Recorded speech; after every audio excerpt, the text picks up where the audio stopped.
If you were a prominent New York Times journalist 20, 30, 40 years ago, like you had enough money to get a classic 6 on the Upper East Side and move in similar circles to your sources without too much trouble. That has totally gone now. I can basically afford a bagel right now, so... Yeah, we can split one afterwards, maybe. I got lucky because I've been on that street for 30 years. It's like I started at college, basically, on that block. It's just I made my luck. I got there, I stayed on the block, I didn't move away. So I read the Financial Times, and the Financial Times is usually... I can tell you do, because the Financial Times is known as the Pinkin. Yeah, and Ravi is dressed today to match the tablecloth. I will only dine in places with pink tablecloths. I will only wear pink. Yeah, I found I've really enjoyed customer service. If you treat it from that perspective that it's not really meant, it's not a bad thing, it's, hey, there's a problem, someone's really pissed off. And, well, how can I spin it? Then it's actually kind of enjoyable. It's a sport.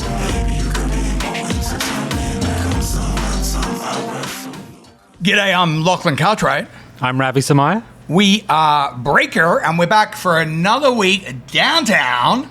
What kind of week was it, Lachlan? It was a bonza week, Ravi, at Breaker. We are at Shasha Tang here in the West Village. And thanks to John McDonald for inviting us down to the lovely Shasha Tang. We've just been admiring this beautiful venue. But Ravi, to your point, a butte, bonza, big breakering week. I feel obliged to say, as I usually do, is there any other kind? We've been breakering all week. We've been breakering. Should be a verb. Which means scoops, which means cracking yarns. And we had one leading the newsletter last night about the search for the next editor of Vanity Fair. That follows Radhika Jones stepping down, which was big news last week. And this gig, Ravi, that once in a day, a time ago, would have been a plum gig sought out by every editor in the caper, is less desirable now because we live in a time of print decline, an advertising slump, a media environment that is incredibly disrupted, and the names that have been circulating internally for this gig, including Janice Min, who currently runs The Anklet with Richard Rushfeld, David Haskell, who currently runs New York Magazine, Sarah Ball, who currently runs The Journal magazine, and Stella Bugby, who currently runs the style section of the New York Times. We did some reporting, and it turned out all of these top-notch contenders don't want the gig. They're pretty happy and content at their current gigs. Plus, anyone is on YouTube now, I heard. Well, that's where all the best stuff is. Beehive and YouTube. Beehive and YouTube, that's what I heard. I spoke to Tina Brown, who back in the day ran Vanity Fair, and she said, if they could sign Janice Min, they should have the last time round. So, of course, I got in touch with Janice Min, and she said she was very content and happy, being an operator herself, running a media company. The names that are now circulating are Mal Ottenberg, who runs Interview Magazine. Is he interested? He potentially is. Although what I've since learned about him is that he earns a fair whack on the side by styling. So his name is circulating. Chris Rosa, who's done a brilliant job at Bloomberg Pursuits, his name is in the mix, as is Stelina Volandis, I believe, who runs Town and Country. And then internally, Will Welsh, who runs GQ, is meant to be an Anna Wintour favorite. Name is circulating, as is the bloke that they put in as interim editor yesterday, Daniel Kyle, who's going to be minding the shop. And a bloke by the name of Mark Guducci, who is at Vogue. But ultimately, this will be Anna Wintour's choice. And it will also, the choice will also dictate the direction they want to go with this publication. And I think it's particularly, pointed or poignant in some way that just as all this is going on, Graydon Carter's memoir of that really golden age of journalism. It's a cracking name for that book. I think he called it When the Going Was Good. Yeah. I haven't had a chance to dig in as yet, but I'm looking forward to it. It's popcorn as one person who has read it. Yeah, if you're a journalist, it's reading it. It's like pornography. People were earning $500,000 for writing 3 stories a year. I wonder if it prompted something in Radhika, because to look at it and to look at the kind of reduced circumstances that any magazine editor has to operate in, I feel like there's no magazine editor now who's not looking at a click chart, you know? Like they have to. That's part of their job.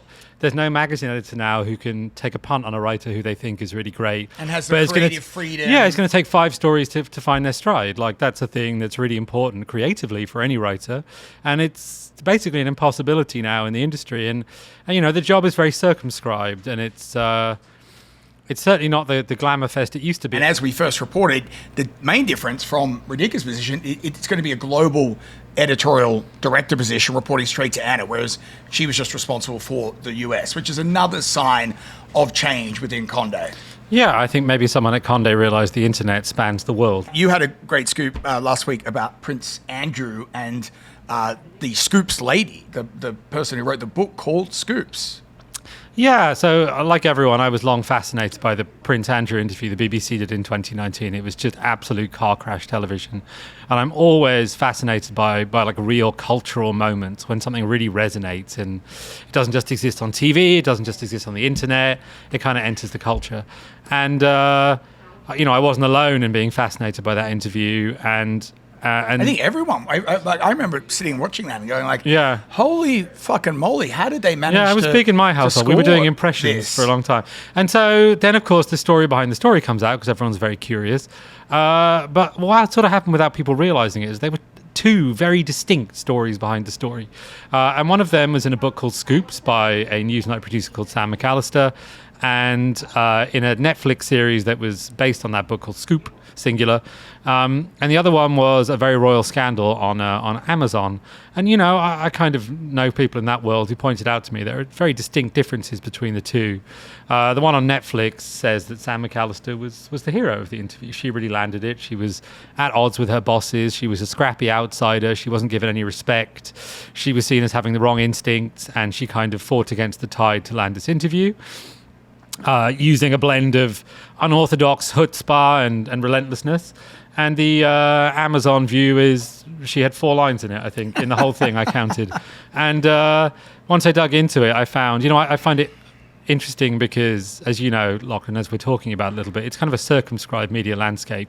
If you get an opportunity now, you know, the world rewards you leaping on it, screaming, grabbing your portion and getting the book deal, getting the book deal, getting the Netflix series, blah, blah, blah. Yeah. And so you kind of had these competing narratives. And what I found is the bulk of the Newsnight team, they sort of agree with the Amazon view of things. They feel like Sam McAllister certainly had an important role in landing that interview, and they didn't want to disparage that or take that away from her, but certainly not as central a role as was depicted on Netflix or in her book. And, you know, we called Sam, or we messaged Sam, and she declined to comment. But I would presume that she stands by her account. We also tried Netflix and her publisher, One World. They said, look, you know, they actually didn't reply, which I presume means they are also standing behind their accounts. And fundamentally, we did this in partnership with Popitch, one of our good friend publications. Hi, Camilla. And Camilla and I were talking, and we were talking about the fact that, you know, these people didn't really get back to us, and something that might have been a scandal a few years ago is now more of a shrug of the shoulders. And, you know, we're in a moment where I think it's certainly very important to me and very important to any journalist who takes it seriously that their stories are honest, accurate, and fair. Drama's not exactly the same thing. A book, I've done one, is not exactly the same thing. And so I think we're in a very different media moment, and it kind of spoke to that. We saw this also playing out at the Wall Street Journal recently. Variety had a good scoop, speaking of scoops, about what is happening with Evan, the journalist. Gershkovich, thank you. The journalist who was imprisoned in Russia. And after he was freed, he has gone and signed a book deal, and I believe also an Amazon deal for a show.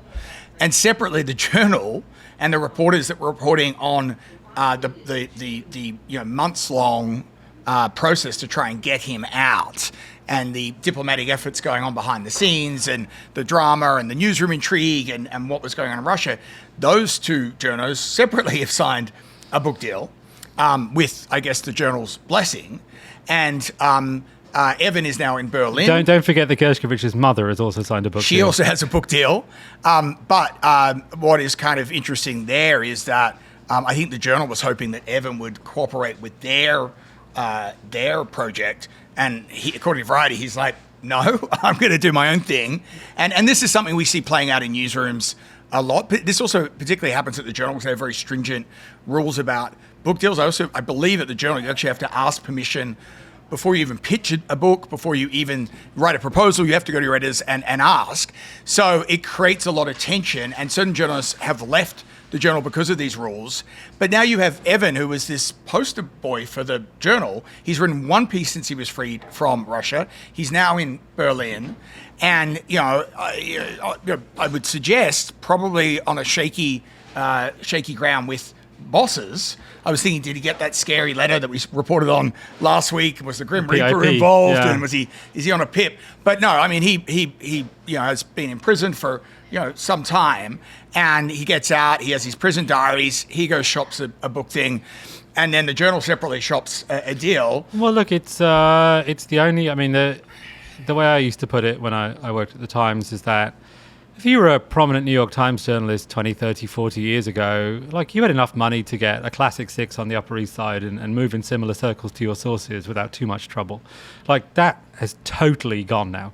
Like, even if you're on a decent wage at these newspapers for those newsrooms, you're not moving in the same leagues I as can the basically people. afford a bagel right now, so... Yeah, we can split one afterwards, Yeah, maybe.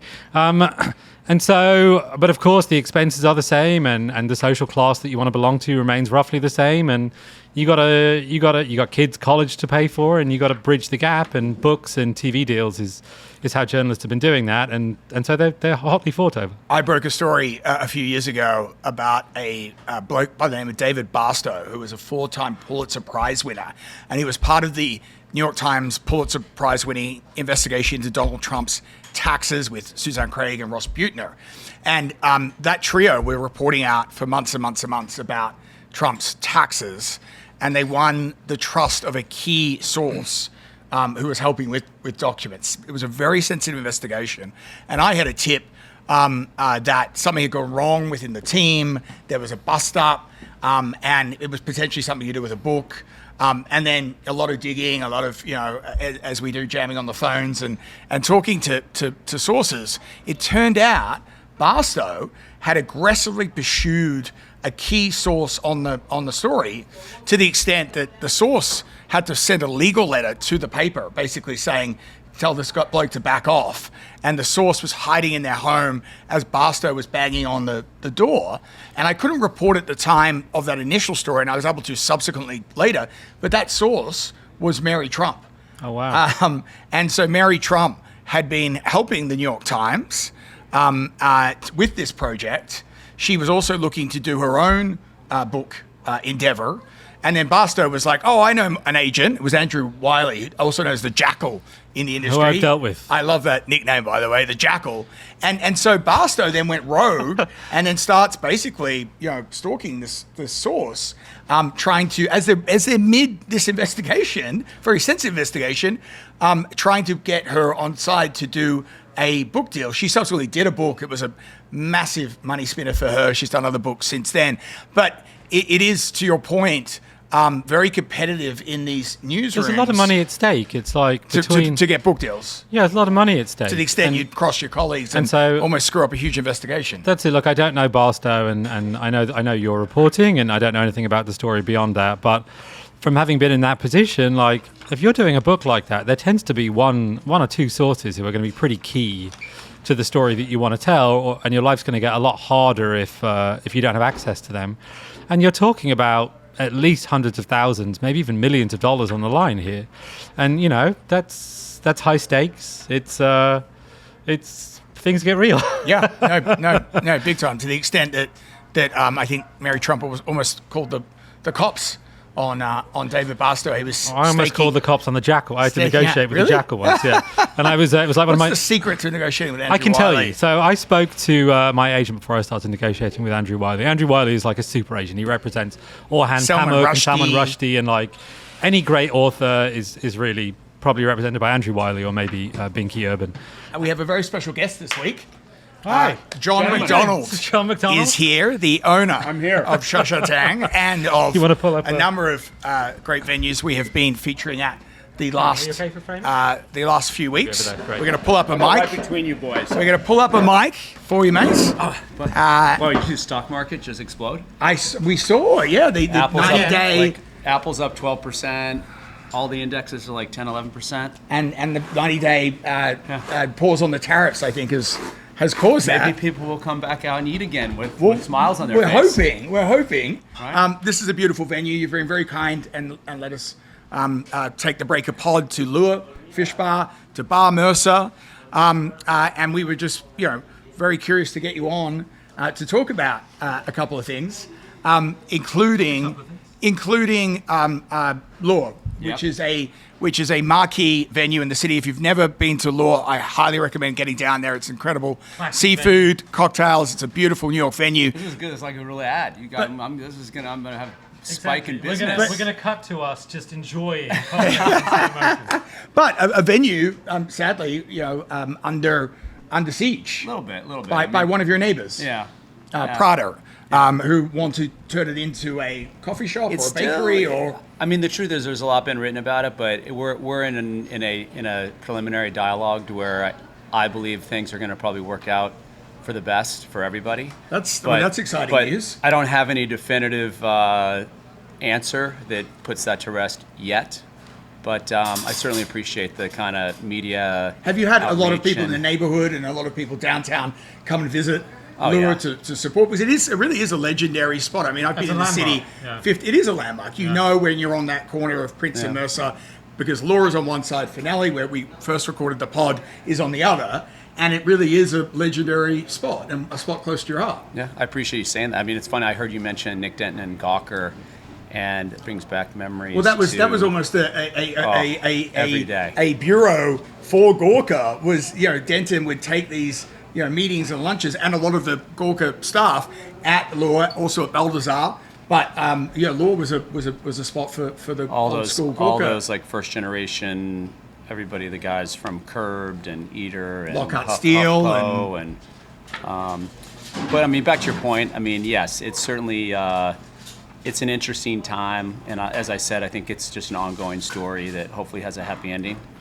We'll watch this space. I can't because say we'll- more. I Yeah, can't okay. say more than that. Okay. Okay. That's just wink or something. We also wanted to get your take on this sort of influx of private members clubs that is going on in the city. So Zero Bond opened during the plague. Since then, there has been Casa Cipriani. Recently, Maxime's has opened up. San Vicente Bungalows has opened up. As someone who's been in the hospitality industry for decades and decades, how do you feel about New York being sort of overrun by private members clubs? I don't think I would say it's overrun. I mean, certainly there's more in the sense that in New York City, obviously it's new compared to the UK, compared to European cities that have had it for a long time. But look, they're all gonna either figure out who their real core customer is, and in my view, it's more about who is going to really rigorously develop their community, and will the community really pay and continue to pay more in the vein of like a country club. Right. I think it's tricky because a lot of them currently, if the expectation is that you're going to go in and it's the hottest place every night, that's not really what private members clubs have historically been. I mean, for your perspective back home, right? That's not really the nature of it. So it's early days in my view, where as long as the expectations of the member is spot on, I feel like they'll be really successful. Have you been to any of these places? Do you like them? Yeah, I've been to most of them. I think they're all for the most part really beautiful, well done, whether it is, like you said, Zero Bond, Casa Cipriani, Chez Margot, Jeff with San Vicente Bungalows is new, looks beautiful, has great rooms. Soho House being the old dog on the block, right? Everybody seems to be kind of wanting to make an excuse for why that's The Dunkin' Donuts of private members clubs. Is that I guess. But yeah, I mean, I kind of like it. I don't mind. It'll be fun to watch, see who really survives. I gotta ask, how hard is it to be in hospitality in New York? How hard is it to get a restaurant right in this city or a venue? I don't know if it's harder than it would be in another city necessarily, because if you're really good I feel that the market rewards you. You know, I've had things not work out, and I've thought they were great. But at the end of the day, if it didn't work, you know, the truth is that it didn't work, right? Wasn't striking a chord, didn't pull it. What's the secret to lure? I mean, lure's been a mainstay and it's survived, you know, so many, you know, different iterations of other places coming in so give us the secret. Yeah, what is the secret to a venue that I really don't. That, I honestly don't know. You get that question all the time, and I think if you were to go ask, like Keith McNally about this, what's the secret? I think if you get a canned response, it's pretty much bullshit. I mean, like, for me, it would just be, I really care about it. I live on the block. I go every day. I see the stuff that should be, the boxes that should be checked, and the lights and the music and the people and the staff. And so that's not like a secret. That's like, do you have great people working for you? And I got lucky because I've been on that street for 30 years. It's like I started at college, basically, on that block. So wow.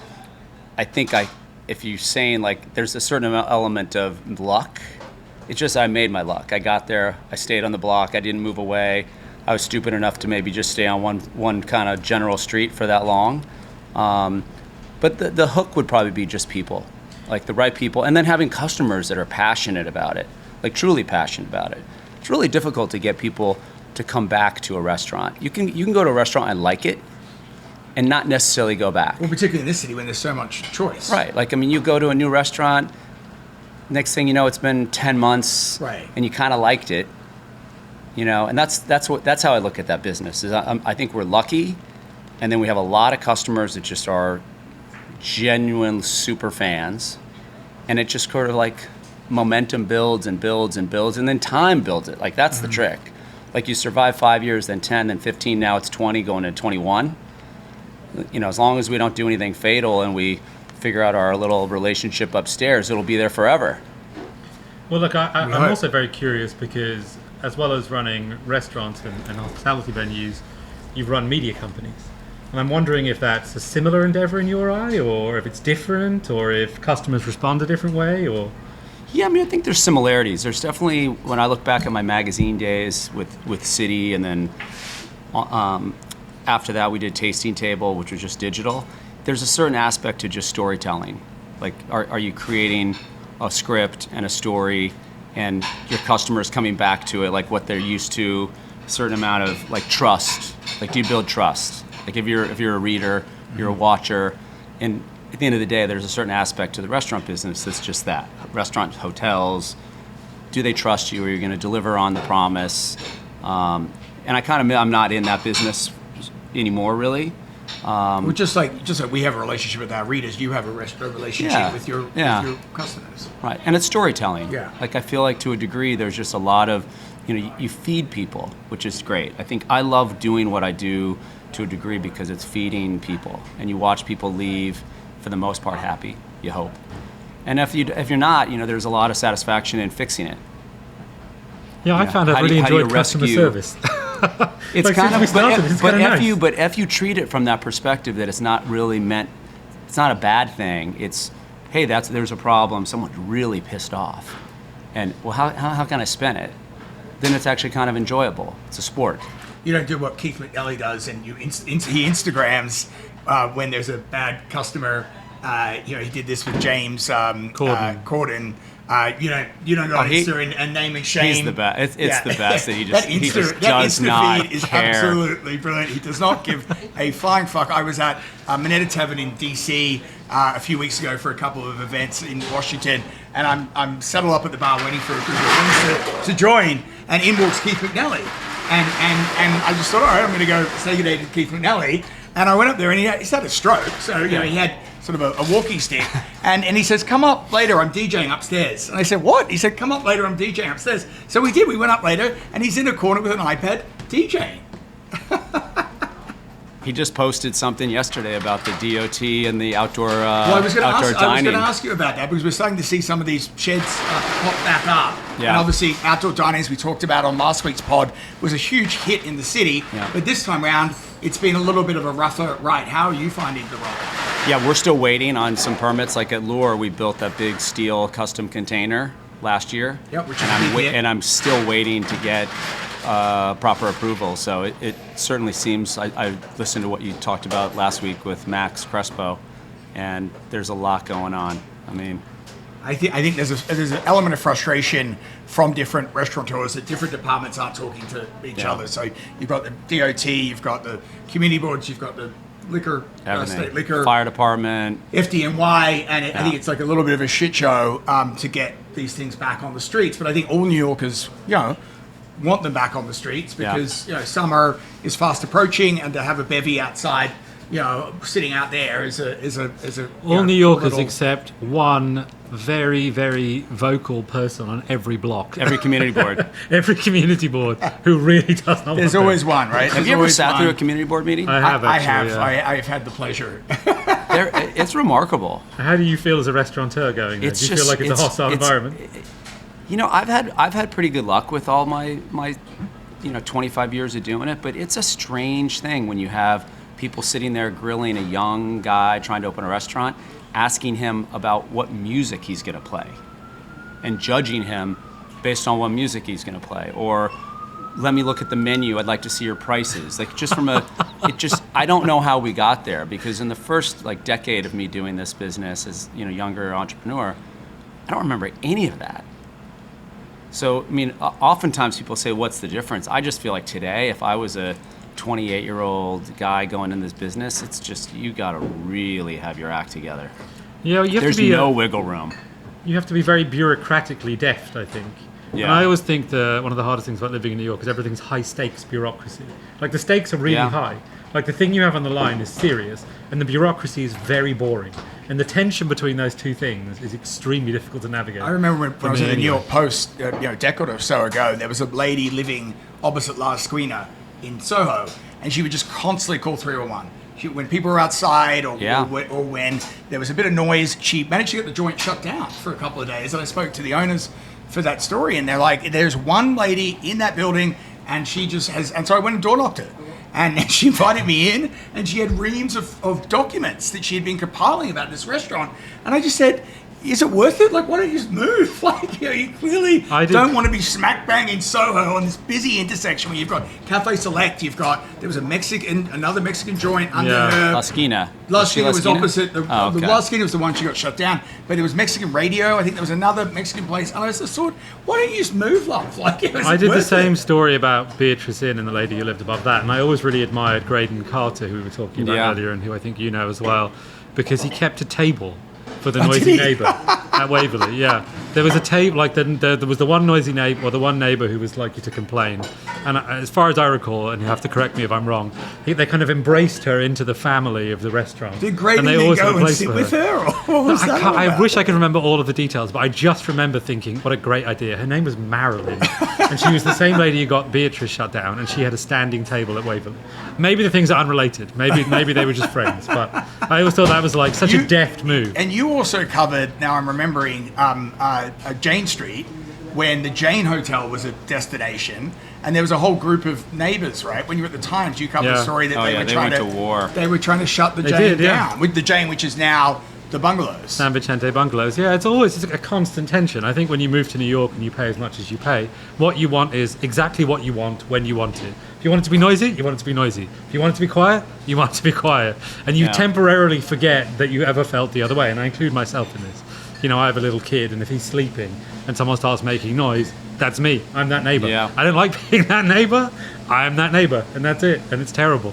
I wanted to ask you about tariffs, but just as we sat down to do the pod, Donald Trump announced there's a 90-day pause on tariffs. But I was curious to sort of see what impact it was going to have on your business, on the media business. I did a little bit of homework, and News Corp was one example I was keen to look at. And there was an analyst who had made some sort of estimations that they could lose around $200 million in business because of it. And the New York Times was another one that could lose around $40 million in a hit, because what you're going to see is consumer confidence dropping. You're going to see advertisers abandoning, and the Times actually sent a note around to readers yesterday saying they're upping their subscriptions by 30%, which was sent to me by a couple of annoyed subscribers saying, is Breaker going to up their subscription price by 30%? No is the answer. But how would it affect the hospitality industry? I think, first of all, not enough time went by to really figure out or extrapolate what costs were going to go up. Yeah. But you nailed it, which is consumer confidence. Just in a week, right? It's been only a week, feels like a year. A year, yeah. But it's Every week feels like a year these If you days. just take every conversation that everybody's having, I don't care where you work, at an ad agency, a bank, anybody, everyone's just talking about it. So if the market just feels bad, I would say that just across the board, restaurant-wise, corporate bookings, private parties, it's just going to go down. Well, optics is reality. So it's not optics like is reality, right? I can't tell you like is milk. Are we importing? Clearly, wine from France was going to get some crazy tariff, right? So you're not going to be selling wine that should be $100 for $180. So you're going to opt and you're going to pivot, and all of a sudden, yeah, we're going to buy more California wine, but who knows, right? I couldn't even figure out the math on that, but. The bigger thing would just be consumer momentum and confidence. Yeah, people aren't going to want to go out for a fun night out or a splashy meal when they Human think beings. that everything's going to cost more and they're worried about layoffs and they're worried about an economic decline. Human beings hate uncertainty. Like, we're programmed for homeostasis. We want to just stay steady, and we want to know which way things are going. And if you look at any newspaper, You've been nominated. You've been monitoring the coverage of the Financial Times. yeah. So I read the Financial Times. The Financial Times is And usually. I can tell you do because the Financial Times That is known rag. as, it's known as the pink in. Yeah, and and Ravi is dressed today to match the tablecloth. I will only dine in places know, with you pink really- you tablecloths. blend. I will only wear pink. And usually it's the most sedate and calm newspaper. It's why I read it. It tells me what's happening, not what they hope is happening or fear is happening. But because this has hit the financial markets, like every day is a graph that goes in a different direction. Yeah. There are 4 different opinions in the, at the top of the homepage there. And I just think that we're all trying to apply seriousness and certainty to a thing that's fundamentally unserious and uncertain, and it's terrifying. My family fled a dictator. I'm not saying Trump is a dictator. I'm not making an opinion in that direction. But, they fled Idi Amin in Uganda in the 70s, and the main impression that came to me from that experience of them is just the chaos of not knowing which way is up, not knowing which thing you can do, not knowing when you're safe and when you're not. And, I wrote a book about the Congo in the 60s too, and same deal there. It feels very bloody chaotic every day. Very lighthearted reading. Yeah. Yeah, well done. I'm a jovial thought. This is some great stuff. We have a recurring item in the newsletter, mate, called Unlikely Friends, where we write about 2 people that are from different worlds coming together. And Ravi, this week, Unlikely Friends was the Wu-Tang Clan and Tom Hardy. Can you just tell us about? Yeah, so I'm sure that John knows this. I think you know this too. But usually creative people are creative in multiple directions. Like, it's the thing that they got famous for is, Ethan Hawke paints. Yeah. Like, everyone has a thing. And Tom Hardy he was very big into jiu-jitsu. You'll see a lot of stuff online about him being a purple belt in jiu-jitsu. And he's popped up as a rapper as well. He started out as a rapper. He had a record deal when he was 15. In the 90s, like in the heyday of hip-hop, especially in Britain. And that kind of part of his career kind of dropped off. But we found that he's collaborating and is quite close with the Wu-Tang Clan. And they're seeking to pursue projects together, according to our sources. No one got back to us when we asked them. I was hoping he would call me and, spit a few bars, but he didn't do it. No. And It's I'm like a Harry Mack, busted out. Candidly, rap. when you hear actor is rapping, especially someone British, being British, I can say this, you think potentially embarrassing. He's great. All right. Like, he sounds really, really good. He's got a great flow, and his American accent is absolutely astonishing. It is so good. I could not figure out, okay, where does Wu-Tang stop and Tom Hardy begin? So I entered this story in a bit of a eyebrow raised mode, and I ended it thinking, respect, Tom Hardy, good job. Well, maybe we can get him on the Breaker pod to rap for us. John, thank you for having us. Yeah, at likewise, your guys. Venues, and thank you for coming on the pod. You can subscribe to Breaker at breakermedia.com. And Ravi, you can, with this pod. You can subscribe. I would also recommend sending it to your friends. It makes a wonderful free gift. And we'll be back next week. Cheers. Bye-bye.